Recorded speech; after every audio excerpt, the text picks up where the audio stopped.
Ask most people what happened to the Library of Alexandria, and you'll probably hear some version of the same dramatic story.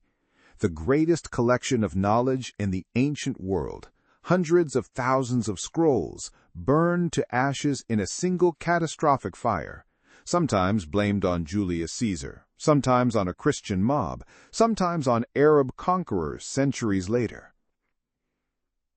Here's the uncomfortable truth for anyone who loves a clean, dramatic story. That version is largely myth, built up and exaggerated over roughly 2,000 years of retelling. The real story is slower, messier, and in some ways even sadder, because it wasn't one dramatic night that destroyed the Library of Alexandria. It was decline, war, funding cuts, and neglect, spread out across centuries. This is Archive of the Ancients, and today we're separating the legend of Alexandria's library from what the actual historical sources tell us. Let's start with what the library actually was, because even that gets exaggerated.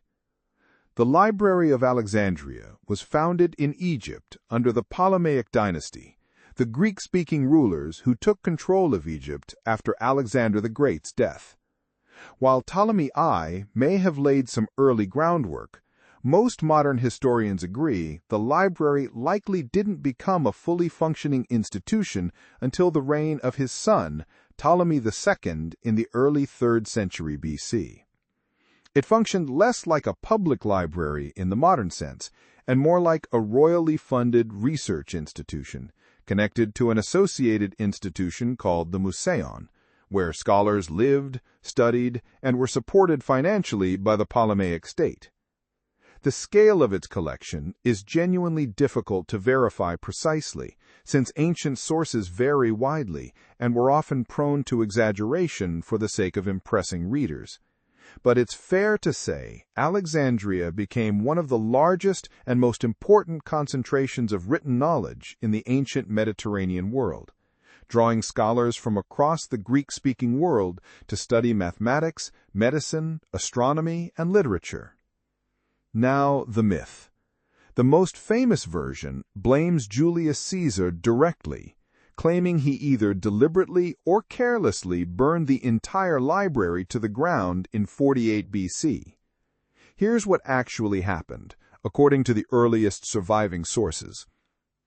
Caesar was besieged in Alexandria's harbor during a civil war involving Cleopatra and her brother Ptolemy XIII. To stop enemy ships from cutting off his own fleet, Caesar ordered ships in the harbor set on fire. That fire spread along the waterfront, and ancient writers like Plutarch, writing more than a century after the event, claimed the fire reached and destroyed the Great Library. But here's where careful reading of the sources matters enormously. Historian Cassius Dio, writing later, doesn't actually use the Greek word for library. He uses a word closer to warehouses, referring to storage buildings that likely held books intended for export, not necessarily the library's core research collection. Roman writer Hirtius, in an account close to the actual events, even claimed Alexandria's buildings were mostly stone and largely fire-resistant, seemingly trying to push back against accusations that the city, and by extension the library, had actually burned. Modern historians increasingly interpret this event as damage to a warehouse or supply chain building near the docks, a real loss, but almost certainly not the single apocalyptic destruction of all ancient knowledge that later legend made it out to be. Notably, records from decades after Caesar's fire still describe scholars actively working at Alexandria, suggesting the institution survived or was substantially rebuilt. So, if Caesar's fire wasn't the final blow, what was? This is where the story gets genuinely more complicated, because there wasn't one single ending. There were multiple compounding disasters spread across roughly 7 centuries. The next major blow came between 270 and 275 AD, during a period of severe instability in the Roman Empire. Alexandria suffered a Palmyrene invasion, followed by a Roman imperial counterattack to retake the city. Fighting during this conflict caused serious destruction in the Brutium district, where the original library had stood, and this military campaign likely destroyed whatever remained of the main library by that point, if any of the original institution still existed in a meaningful form. There was also a daughter library housed within the Serapeum, a major temple complex in Alexandria, which may have continued operating even after the original library declined. In 391 AD, the Roman Emperor Theodosius issued edicts banning pagan religious practices, and in Alexandria, this triggered violence against pagan temples. The Serapeum was destroyed by a mob during this unrest, likely taking whatever remained of its library collection with it. Now here's an important myth to correct directly. The popular claim that a Christian mob burned 700,000 scrolls in a single dramatic act in 391 AD traces back largely to 18th century writers like Edward Gibbon embellishing and combining separate historical events into one clean dramatic story. Modern historians examining the actual ancient sources find this specific number and this specific narrative are not well supported. The destruction of the Serapeum was real and religiously motivated, but the vivid 700,000 scrolls in flames imagery appears to be later exaggeration rather than a contemporary account. There's a third destruction story too, even later, a legend claiming Arab conquerors destroyed the library's remaining contents after taking Alexandria in 642 AD, supposedly using the scrolls as fuel for bathhouse fires.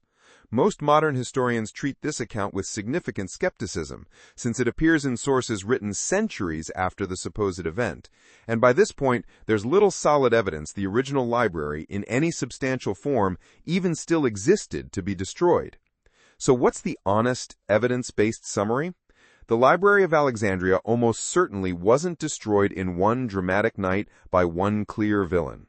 It appears to have suffered a slow, compounding decline. Real, but likely partial damage from Caesar's fire in 48 BC, continued operation and possibly partial rebuilding afterward, serious destruction during Roman military conflict in the 270s AD, and a final blow to its last remaining daughter institution during religious violence in 391 AD.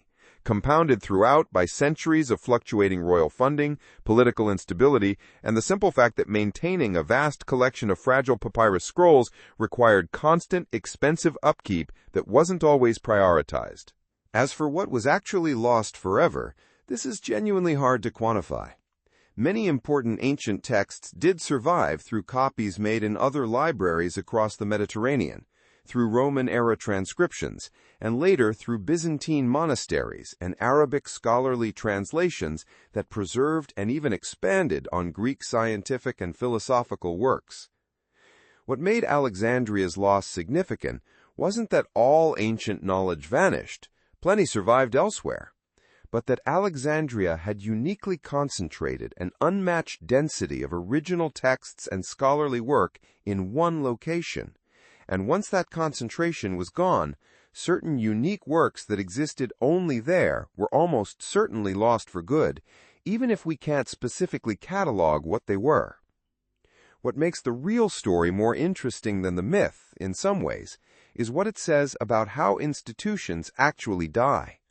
Not usually in one dramatic blaze that makes for a great movie scene, but through a slow accumulation of political violence, funding neglect, and the ordinary chaos of history, until one day there's simply nothing left to save. So here's the question we'll leave you with. If the dramatic single-fire story we all grew up hearing is mostly myth, why do you think it endured for 2,000 years anyway?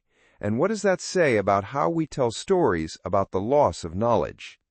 Drop your thoughts in the comments below. If you enjoyed separating history's biggest myths from the real evidence, subscribe to Archive of the Ancients. New episodes every week.